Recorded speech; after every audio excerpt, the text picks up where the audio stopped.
I've thought about how Big Finish completely changed the way I view the Sixth Doctor, and honestly, they've done something similar for the Fifth.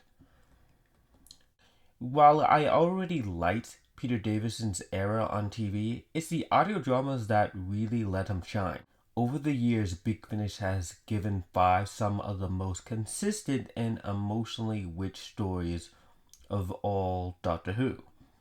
Stories that dig into his relationships, his sense of responsibility, and the quiet tragedy of being the Doctor who often loses. So today we're diving into my top 15 Fifth Doctor audio stories from Big Finish. These aren't just amazing, they're memorable, sharp, and in some cases heartbreaking. So let's get into it. Number 15, The Elite. We're starting things off with The Elite, a story that almost never saw the light of day. It was originally written for the TV back in the 80s but shelved. Big Finish thankfully rescued it through the Lost Stories range, and I'm glad they did. The TARDIS lands the Doctor, Tegan, and Nyssa in a society ruled by one single Dalek, not just ruling, being worshipped. It's creepy, chilling, and more importantly, it's smart. This isn't just a Dalek story, it's about how belief can be twisted, about how easily it is to let power slip through the about how easy it is to let power slip through under the guise of devotion. Davison's performance here is subtle but strong. He plays the Doctor with a kind of gentle defiance that cuts through the fear without ever raising his voice. It's a slow burn, but one that pays off. Number 14, The Ingenious Gentleman, Adric of Alzarius. This one's short, but it hits hard. A short trip narrated by Matthew Waterhouse himself, and centered entirely on Adric trying to understand the Doctor after his recent regeneration. It's really moving, introspective, and human. It might be one of the best Big Finish stories Adric has ever had. Number 13, Fanfare for the Common Men. Okay, this story is completely unhinged, and that's exactly why it works. The Doctor and Nyssa head to 1963 to see the Beatles. However, the Beatles don't exist. In their place is another band, the Common Men, who somehow have become cultural icons. What unfolds is the blend of alien plot, time meddling, and pure musical mayhem. It's fun, absurd, and bursting with energy. It's like someone said, what if we made a fake Beatles band the focal of a Doctor Who story and then made it weird in the best way possible? Number 12, The Eternal Summer. This story is part of a trilogy that follows the Doctor and Nyssa.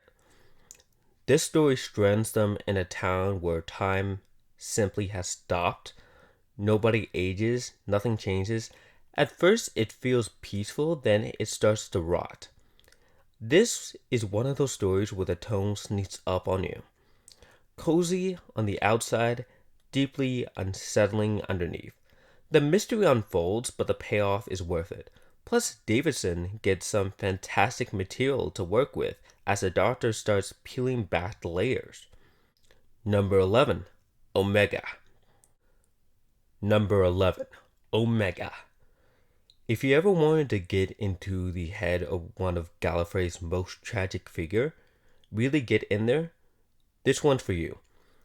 Omega drives into the psyche of a character who's half myth, half madman, and somehow it makes him feel deeply human.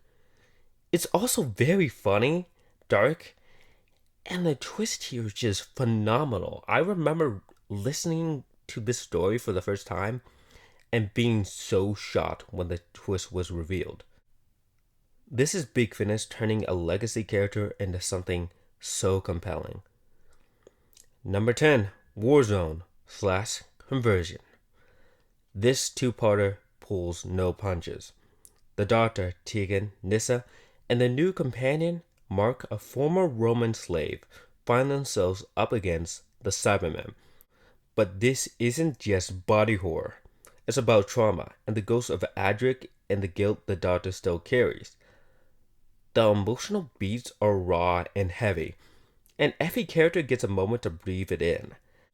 This is one of the strongest Cyberman stories Big Finish has ever done, period, and one of the best Fifth Doctor stories. Oh my gosh, the ending to Conversion is just so heartbreaking. It makes me feel so bad for the Fifth Doctor. I love it. Number 9, The Portaloo Massacre. Now this one is brutal. The Dr. Tegan and Nyssa land in the middle of a real-life Portaloo massacre, an actual historical atrocity where peaceful protesters were slaughtered, and there's nothing they can do. There were no alien threats to stop, no way to rewrite events, just history cold and unchangeable.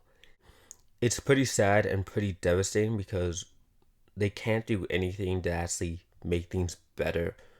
People are hurt, people are killed, and in the end, there's nothing they can really do to change things. The ending to the story is quite the most emotional and most depressing ending to a Doctor Who story, but I love it so much. Number 8, The Kingmaker. Now this story is completely different from the Portaloo Massacre. The Dr. Perry and Erminum, their new traveling companion, who's actually a former ruler of Egypt. I know, crazy. They all get involved in a time travel conspiracy involving Richard III, Shakespeare, and a book deal the Doctor forgot about. It's equal parts parody and historical fiction, and it walks that line with ridiculous confidence. It's weird, it's funny, and it's completely unforgettable. This is literally one of the funniest stories Big Finish has ever done. Number 7, The Lost Resort. Another story that centers around the new companion, Mark, the Roman slave. This story dives into grief. The Doctor hasn't moved on from Adric's death. Not really. And here that grief bubbles to the surface in a way that's impossible to ignore. It's heavy, emotional, and unafraid to slow down and sit with the pain. What really stands out is the way it handles the companion's reactions. This isn't just about the Doctor. It's about all of them. Number 6, Pursuit of the Nightjar. A quieter story, but one that lingers. Set aboard a doomed spaceship, this one's more of a character study than epic space battle or anything else. And that's exactly what makes it work. There's a desperation to it, a sense of trying to hold on to hope when everything's crumbling. It's about survival, connection, and sacrifice. It's a haunting, beautiful written piece. Number 5, Time in Office. Gallifrey stories usually bore me. This one, absolutely not. After the 5 Doctors, the Doctor is forced to take on the presidency of Gallifrey. He hates it, and it's hilarious. He hates it, and it's hilarious. This is basically the thick of it. This is basically the thick of it meets Doctor Who, with Tegan and Leela dragged into, with Tegan and Leela dragged into the madness. It's sharp, funny, and shockingly relevant. One of the funniest audios I've ever heard. Number 4, Interactions of I and Psychodrome. This box set revisits the season 19 TARDIS team right after the events of Castrovalva, before they've fully grown to trust each other. That tension, it fuels both stories. Psychodrome digs into the TARDIS team's subconscious fears, while Interactions of I feels like a lost story from the early 80s, full of creepy atmosphere and tension.